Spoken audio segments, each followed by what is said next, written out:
I'm in Germany to meet some very clever robophiles and apparently a very clever robot. Just how clever, I'm here to find out. One of the great paradoxes that has been thrown up by research into robots is this. Robots and computers are very, very good at things we find very difficult, such as long division and VAT returns.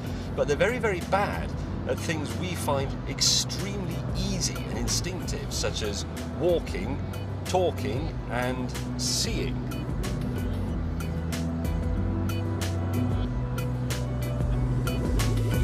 We tend not to think of seeing as a form of intelligence, but it most definitely is. It's not a simple matter of light going into your eyeballs. You also need your brain to process all the information so you know what things are, how far away they are, all that sort of thing. And we tend to forget that as children, human beings learn to see. And similarly, robots, such as my old mate Asimo here, must learn to see as well.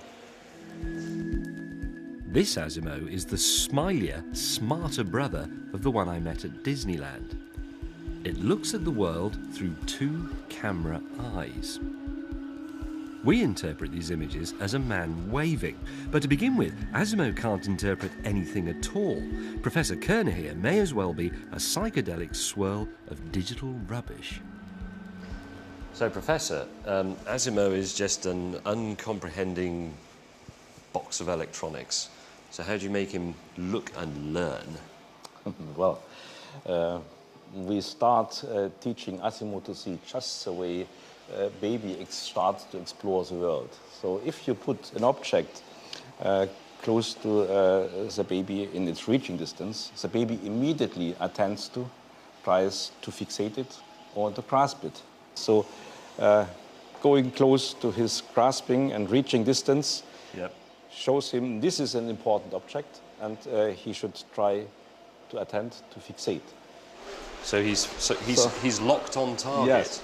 Sort of thing. As long as you are in this close distance, in this reaching distance, the robot will try to keep interaction because any object which is in this reaching distance is very important for him.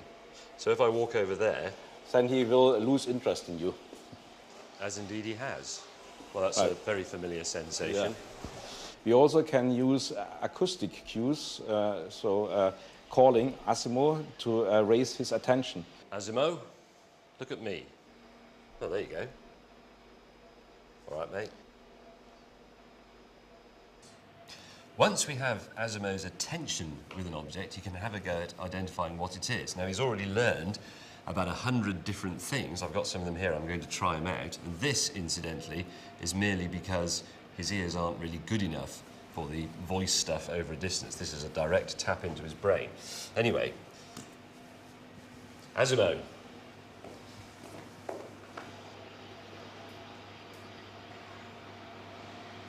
Toy duck. Yes, that is correct. It is a toy duck.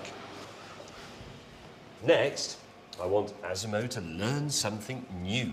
I've brought along two objects for him to identify. One is his grandpa from the 1950s, and the other is a Mini Cooper, the British one. So, he's never seen these before. He's learning these from scratch. So let's see what he makes of this. Asimo.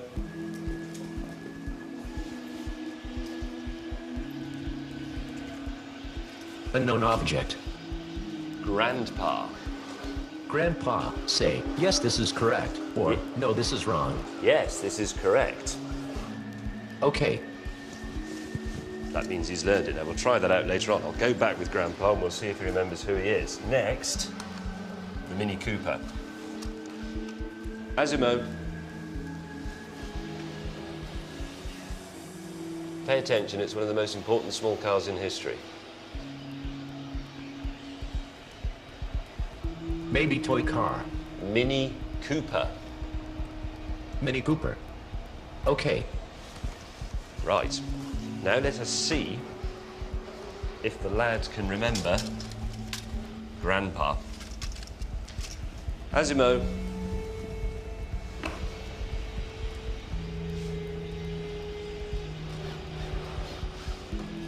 Grandpa. And now, it's not a toy car, remember? It's now a Mini Cooper. Asimo.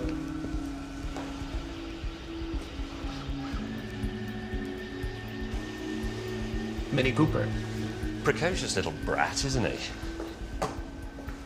Good. But what Asimo was about to do next was the really clever stuff. First, Dr. Gurik taught him to recognise an ordinary chair. Learn what this flat thing is. But this time, Asimo is not just learning the shape, it's looking at certain generic properties. The chair's flat, a certain height off the floor, and so on. And once Asimo's got it, he is to nod. We then showed it an office stool. Now we can see it's a type of chair. But it's nothing like the shape of the first one. So, will Asimo recognise it as a chair? So he's nodding, saying yes, he recognises that as a chair. Yeah. And just to make sure it wasn't cheating, I got them to show it a table and ask if that was a chair. It's not fooled. You saw? Yeah. Shaking. That's very good. Hold on a minute. What you've just seen is a machine making a judgment. Asimo's identified an object it's never seen before by recognising its features and working out that these qualify it as a chair. This is an interpretative skill at a very, very basic level, but it is that rather than mere recognition. It's not shapes in slots again, it's a bit of thought. Yes, so it's basically towards some understanding of the concept of the meaning of things rather than just their appearance. Right, so is this the beginnings of genuine intelligence rather than simply programming? We are targeting for this, yes. How long until he takes over the world? I don't think this will happen. So I'm not so sure. I thought this was a pretty impressive glimpse of artificial intelligence, and the potential is mind-bending. If you can program a machine to think for itself, could you ever program a machine to have imagination like we do? In my opinion, there is a good way of putting this to the test.